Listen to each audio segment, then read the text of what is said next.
नमो नमो का नारा चारों ओर सुनाई देता है मेरे भारत।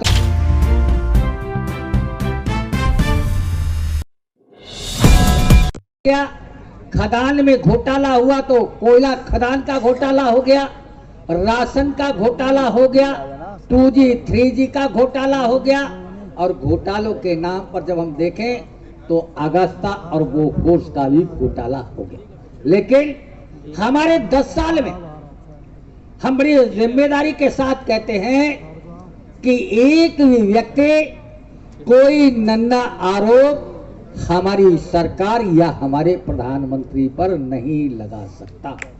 इसलिए हम कहते हैं कि नमो नमो का नारा, नमो नमो का नारा चारों ओर सुनाई देता है मेरे भारत में अब परिवर्तन दिखाई देता है। क्योंकि परिवर्तन की जो यात्रा है और आदरणीय नरेंद्र मोदी जी जो बदलाव की बात करते हैं, तमाम हमारे विद्वान कहते थे कि देश की खुशहाली का रास्ता खेत और खलिहान से होकर के जाता है।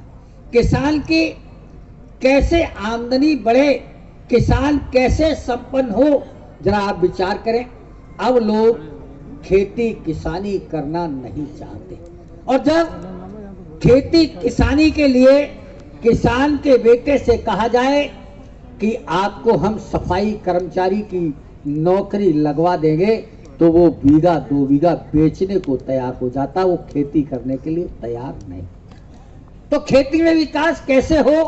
और हमारी सरकार ने किसान सम्मान निधि देकर के किसानों को आर्थिक तौर पर मजबूत करने का काम हमारी सरकार ने किया। और जब विकसित भारत का लक्ष्य हमारे प्रधानमंत्री जी ने जब लिया, तो आप देखेंगे एक विकासशील और एक विकसित फर्क क्या है। आखिर जो विकासशील कितने बता देना है? अभी तो टाइम है,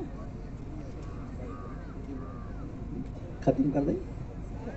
तो हम लगातार एक देश एक राष्ट्र की जब चर्चा करते थे, तो हम देखेंगे लगातार जहां श्यामा प्रसाद मुखर्जी और पंडित दीनदयाल उपाध्याय, हम लोग कहते थे पंडित दीनदयाल उपाध्याय जिनके मूल मंत्र जो सबसे पीछे बैठा है, जो सबसे नीचे बैठा है, जो विकास की राह में पिछड़ गया है, जिसके पैर में चप्पल नहीं है, जिसके पेट में अन्न नहीं है, जिसके तन पर कपड़ा नहीं है और जिसके सर पर छत नहीं है, वो कैसे विकास की दौड़ में आए।